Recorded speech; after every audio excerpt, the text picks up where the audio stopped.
Listen, you might have better genetics or whatever, but you are not going to work harder than me. You do something that is super hard and you overcome it. And what it felt like is that they weren't doing anything particularly big. You've got to work hard in life. You know, you're not just going to get everything given to you. You put the work in, if you perform, if you train, if you work hard, you are rewarded. So when we start talking about fasted training, one, women are already maximally capable of burning fatty acids from sex differences within the muscle itself. Then we also have estrogen exposure that also encourages fatty acid utilization. So the idea of fasted training and the whole metabolic efficiency thing doesn't hold water for women. And when we start looking at women going into fasted training, especially in the morning when there's a higher elevation of cortisol already, and then they start trying to do either lifting or heavy cardio intensity, you're not going to be able to hit those intensities without overstressing the body. And then the body stays in this catabolic state. And when you're in that catabolic state, the brain perceives it as, oh, you know, there's not enough calories. I have to start really conserving. Hi, I really hope you're enjoying this Unfiltered interview. This video is powered by Ultimate Performance. With more than 20 gyms across 4 continents, Ultimate Performance provides the world's only global premium personal training experience, delivering maximum results in minimum time. And having experienced the UP service myself, I can safely say it's about far more than just a body transformation. It changed my life, and it will change yours too. Find out more at ultimateperformance.com. Evening Bryan is a manipulative, clever, resourceful version of me. He shows up between 5 and 10 p.m. and he has the most clever arguments on why I should do things that accelerate my aging, decay, and decline. He says things like, just one more day of eating these cookies, or just one additional serving for dinner, and then we'll be done. And then, or just one more chip. All these really clever things, but he leads me to do things that are not in my best interest.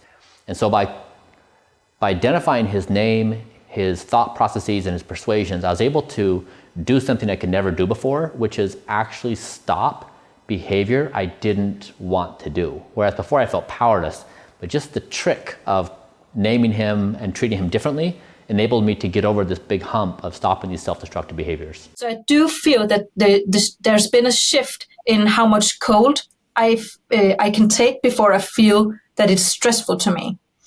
And I do think that someone maybe like you, I don't know how much you have done cold water immersions, but people would benefit from this because it also increases their, you can say, self-belief.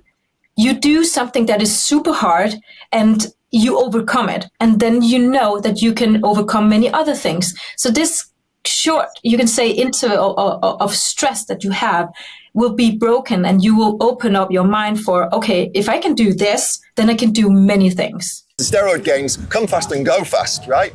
This is the thing. They come fast and they go fast. For the young guys sitting there watching these superstars thinking, I should look like that, I have to look like that, otherwise I'm not a proper man. Surely if there's an acceptance or an awareness that these guys have used something to get there, it takes the pressure off an entire generation of young men. Yeah, but it's not going to happen. But how is that different from the fake asses, the fake boobs, the nose jobs, the lip jobs, the filters? How's that any different? How are the Kardashians not 1,000 times worse, right? With their Photoshop, their silicon asses. I feel that there's a greater awareness that those kind of things are going on. I think for the general person on the street, they don't know who's using and who's not. They can't tell the difference. This is an opinion. I disagree. I think that there is. But that's because you can spot someone from 20 yards. No, there's so much awareness of the Kardashians and their Photoshops, and yet they're a $1 billion industry. One of the Kylie or Kendall Jenner. If you look at what she used to look like versus what she looks like now, the fakery that's going on and how it's messing up young girls, this is much worse. Athletes played a massive role in it and helped evolve because, like I say, having the Kai Greens, the Ronnies, all these guys, the Phil Heath, the Jay Cutlers in those initial years. And then you had like the Steve Cooks, the Ryan Terrys, those was, and then it moved further to bringing, different CrossFitters, for instance, over. I think we had like Jason Khalifa, and people like that. That to me is something that we got pretty good at. And, you know, it wasn't just us bringing them, it was always working with a brand to say, right, who's come on board, who's got a great Instagram following that translates to attendees. Did you want to be the best on stage? I wanted to be the best. Okay. I wanted to be the best, man. And I was like, even though I didn't really have like the best genetics, you know, well, there was people that had better genetics than me. I just believed I could always outwork them. Right. Because I had this obsession in my mind. I was like, well, listen, you might have better genetics or whatever, but you are not going to work harder than me. And you know, I did well in those competitions, you know, and obviously there was a point where I was like, right, I'm going to put this on the back burner now and focus on my music. I kind of achieved everything I wanted to in the fitness stuff. I did those physique competitions and the fitness competitions. You know, I won a few of them, and eventually, you know, my dream was always to get on the front cover of Muscle and Fitness, and I got it. You know, and I feel like once I got that sort of front cover on Muscle and Fitness UK, that was end game for me. Right. And I was like, I got what I wanted out of this, you know. You know, fitness to me now is like a hobby. You know, it's just part of my lifestyle. Of course, I had this terrible, unfortunate era of racing East Germans all of my life, pretty much, and that was very frustrating. You know, knowing, and we knew categorically that they were taking things. They would have athletes we'd never seen before. It was always the young women that were very successful. They had deep voices, Adam's apples, you know, poor skin, male strength. And yeah, they would just totally and utterly dominate, to the extent that at European level, they won 92% of all the women's medals throughout that period in history, and hardly any of the men's. My Olympics, they had 6 podiums, 1, 2, 3s. You know, this is a tiny little country, and hardly any success in the male event. So if they're doing whatever they're doing right in training, they would have it across the board. So we knew exactly what was going on, and nothing was ever done to stop it. So I suppose that was my biggest bugbear, and it's probably what makes me so passionate today about fair sport, about fairness in life, but particularly in sport. I played rugby till I couldn't walk anymore, run anymore. I couldn't do any more with it. I squeezed all the juice out of my career, and then I put a lid on it, and I'm done with it. You know, I'm a big believer that you know, life's a constant process of evolution, achieving more. I would hate to be a bloke, you know, 10 years after retirement. You know, and the only thing I talked about was playing rugby. It's like, what the fuck have you been doing for the last 10 years or so on? You know, I think if you win a World Cup, that's fine, but I wouldn't want to be that bloke, you know, when I'm 60 and I walk into a room and say, that's James Haskell, he used to play rugby for England. I think you want to constantly evolve. So I think they're completely different. Yes, you know, playing a buzz, running out of Twickenham, playing for 80,000 people, that opportunity to perform. And, you know, I never really cared much about rugby, to be honest with you. It was my path of excellence, really, and it could have been anything. It was something I found I was good at.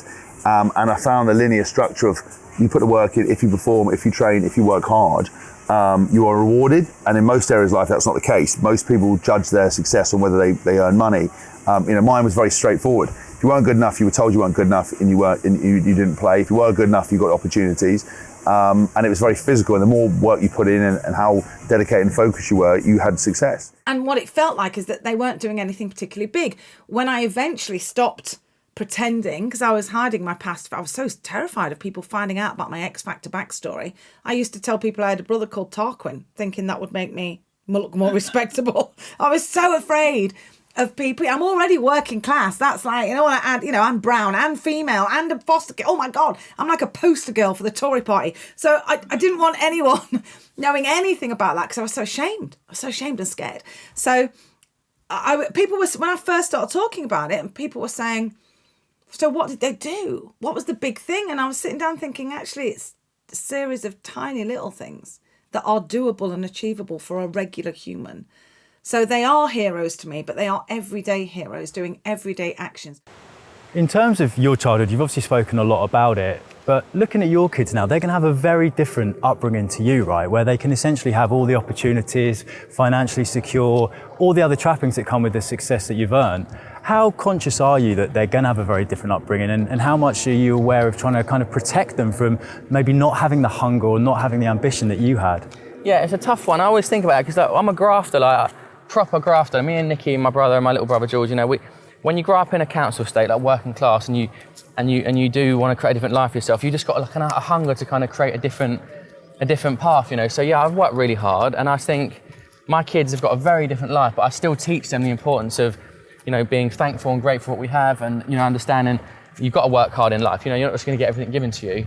Role modeling is so important. So if they see me role modeling, you know, with exercise and with cooking, I like to think they also see me with my career, my business and what I've achieved, that maybe that's also going to inspire them at some point. But again, there's no pressure for them to like be entrepreneurs and launch companies. They can do whatever they want, you know, when they're ready, really.